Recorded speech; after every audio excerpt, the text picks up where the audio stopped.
पाहूया पुढील महत्त्वाची बातमी। भ्रष्टाचार करून विकास आराखड्यातील आरक्षण हटवण्याचे षडयंत्र सुरू आहे। भिवंडीत माजी सभागृह नेत्यांचा हा आरोप आहे।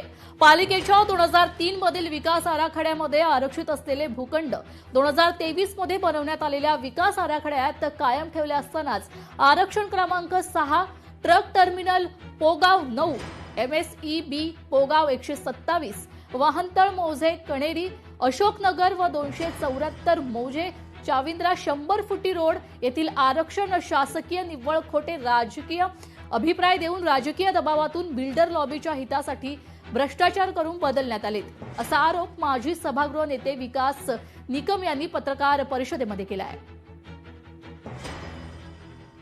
2024 चा आता जो DPR तयार करण्यात आलेला आहे, यामध्ये या भिवंडी पूर्वचे एक विकास पुरुष आणि काही बिल्डर लॉबी यांना हाताशी धरून महानगरपालिकेचे काही भ्रष्ट अधिकारी यांना हाताशी धरून त्यांनी ते आरक्षण चेंज करण्याचा एक घाट घातलेला। माननीय मुख्यमंत्री महोदय असतील, माननीय उपमुख्यमंत्री महोदय, तसेच पुन्हा या ठिकाणी आम्ही पत्रव्यवहार केला आणि त्या ठिकाणी ते आरक्षण आम्ही जैसे ते ठेवण्याचा या ठिकाणी प्रयत्न आमचा चालू आहे।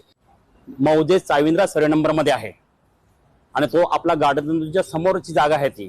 त्याच्यामध्ये त्यांनी स्पष्ट असं म्हटलं की त्या ठिकाणी गावठाण आहे, तिथं अजिबात गावठाण नाही। पहिली गोष्ट। दुसरी गोष्ट असं म्हटलं त्यांनी की हा पूर्वी जकात नाके होते, आता जकात नाके रद्द झाले आणि म्हणून त्या ठिकाणी ह्या आरक्षणाची गरज नाही असं जो आहे।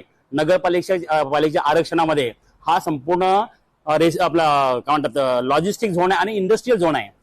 तेव्हा अशा पद्धतीने महानगरपालिकेच्या त्या जागेचं रिझर्वेशन देखील जे आहे ह्या विकास पुरुष आणि त्याची मंडळी मीन्स त्याचे संलग्न बिल्डर यांनी ते आरक्षण खतम केलेलं आहे।